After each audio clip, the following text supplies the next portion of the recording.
नमस्ते दोस्तों, आज हम बात करेंगे बड़ी बहू की सत्य घटना पे।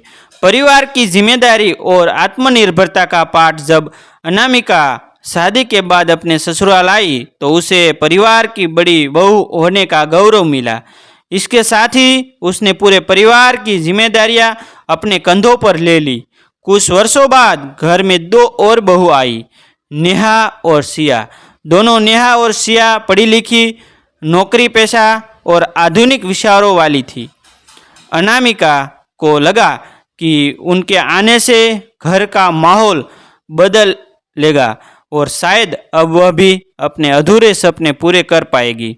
वह अक्सर अपने देवरों से मजाक में कहती, तुम लोगों के साथ घूमने न आ जाओ, लेकिन अपनी देवरानियों के साथ तो खूब मस्ती करूंगी। परिवार में नई सोच। नेहा और सिया के आने के बाद अनामिका ने महसूस किया कि वे घरेलू जिम्मेदारियों में रुचि नहीं लेती। वे ऑफिस के कामों में व्यस्त रहती और घर के कार्यों से खुद को अलग रखती। एक दिन अनामिका ने सिया से कहा, सिया, मैं और माँ जी दिन भर रसोई में लग रहे रहते हैं। अगर तुम शाम को थोड़ा हाथ बटा दोगी तो बड़ी राहत मिलेगी। सिया ने मुस्कुराते हुए जवाब दिया कि दीदी, ऑफिस में पूरे दिन काम करने के बाद बहुत थक जाती हूँ। घर के काम करना मेरे बस की बात नहीं है। आप तो घर में रहती है आप आराम से देख लेगी।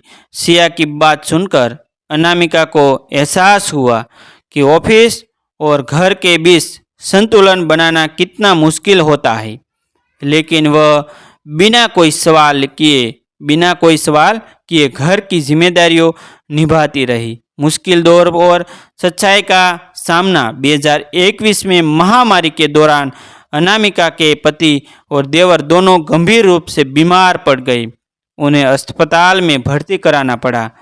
इस कठिन समय में नेहा अपने पति को लेकर मायके चली गई और वहाँ महंगे डॉक्टरों से इलाज कराने लगी। कुछ दिनों बाद देवर की हालत में सुधार हुआ, लेकिन अनामिका के पति की तबीयत बिगड़ती गई। उसने नेहा से अनुरोध किया, नेहा प्लीज़ वही डॉक्टर मेरे पति को भी दिखा दो। लेकिन नेहा का जवाब अनामिका के लिए आंखें खोलने वाला था। दीदी, डॉक्टर की फीस 3000 रुपया है, दवाइयों का खर्च 2000 रुपये और ऑक्सीजन सिलेंडर का 2000 रुपये अलग। क्या आप ये खर्च उठा पाएगी? उसका दिल जवाब सुनकर अनामिका अंदर तक टूट गई। उसके पास कोई आय नहीं थी और वह सोचने लगी कि इस मुश्किल समय से कैसे निकले। भगवान की कृपा से कुछ दिनों बाद उसके पति और देवर दोनों ठीक हो गए और घर लौट आए। समय के साथ बदलाव। कुछ महीनों बाद जब नेहा का ऑफिस फिर से खुला गया तो एक दिन उसने अनामिका से कहा, दीदी, मेरा लंच बना दीजिए, आज ऑफिस जाना है। अनामिका ने जल्दी से खाना तैयार किया, लेकिन जब वह टिफिन देने गई तो पिताजी ने रुकते हुए कहा, अनामिका रुको। अनामिका ने हैरानी से पूछा, क्या हुआ पिताजी? पिताजी ने गंभीर स्वर में कहा, अगर नेहा को टिफिन चाहिए तो उसे खुद बनाना सीखना होगा। शाम को पूरा परिवार इकट्ठा हुआ तो पिताजी ने अपना निर्णय सुनाया। अनामिका के पति ने कारण पूछा तो पिताजी ने समझाया, तुम्हारी पत्नी सुबह से रात तक बिना किसी शिकायत के घर संभालती है, लेकिन नेहा को अपनी नौकरी से वेतन मिलता है, जिसे वह सिर्फ अपने और अपने पति के लिए खर्च करती है। अगर वह चाहती है कि बड़ी बहू उसका खाना बनाए और घर संभाले तो उसे अपनी तनख्वाह का आधा हिस्सा अनामिका को देना होगा।